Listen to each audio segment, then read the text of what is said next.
Fisher. Thank you, Mr Speaker.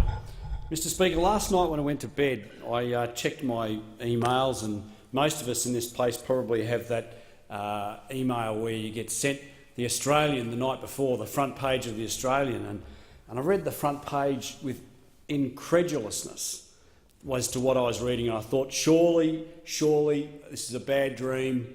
I put the iPad down, and it won't be the case when I pick it up tomorrow morning. But front page of the Australian, another story about union corruption. Another story. The ALP's biggest union affiliate, the Shoppies Union, has been paying 10% of members' dues in commissions to Coles and Woolworths. Now, I'm a big boy, Mr Speaker. I've learnt through bitter experience that you don't always believe what you read in the papers. But here's a story that's been written in the Oz by Ewan Hannon. And this is an extraordinary arrangement, if it's true, an extraordinary arrangement which generously, perhaps one might argue, compensates supermarket giants for deducting union fees from the pay of thousands of their workers. Thousands of their workers are paying a fee to their employer via their unions, a fee which turns out to be about 10% of their union fees. So I wonder how many of these employees of Coles and Woolworths actually know that some of their hard-earned dollars are being paid as a reward, as a commission back to Coles and Woolies, for Coles and Woolies encouraging their workers to join the Shoppies Union. It's an absolute disgrace if it's true, Mr Speaker, because some of these workers are our lowest paid workers in our community.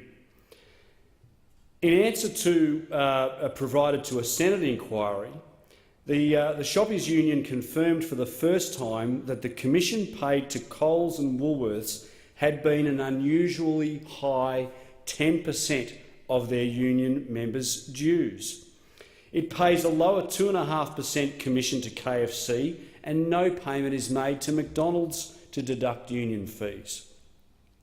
Now, in a statement to the Australian yesterday, Union National Secretary Gerard Dwyer admitted that the arrangement needed to be reviewed.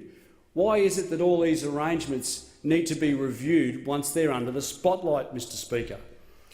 Well, Woolworths revealed the fee charged to the union would finally be reduced following the introduction of a new payroll system.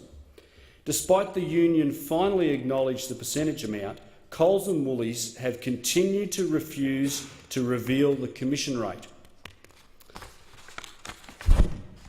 The union has been under scrutiny over controversial pay deals with big employers, including Coles and Woolies, that contain zero or below award penalty rates. SDA members pay annual union fees of between $205 and $509 a year. Mr Speaker, the Australian Electoral Commission records show Woolies and Coles passed on union dues totalling $7.95 million to the union's Queensland branch in 2015-2016. Now, that would suggest that these employees are paying to Coles and Woolies somewhere around about $790,000 in undisclosed commissions to Coles and Woolies. So the unions are paying over $790,000 to Coles and Woolies in undisclosed commissions. This is absolutely extraordinary. Absolutely extraordinary, Mr Speaker. Following questions from the Australian, Woolworths said it had recently completed a review of the arrangement with the union and that they were going to reduce it. This is Woolworths were going to reduce their commission down to $20,000. $20,000 from somewhere around about $400,000 previously. It's an absolute disgrace. Coles and Woolies should hang their heads in shame.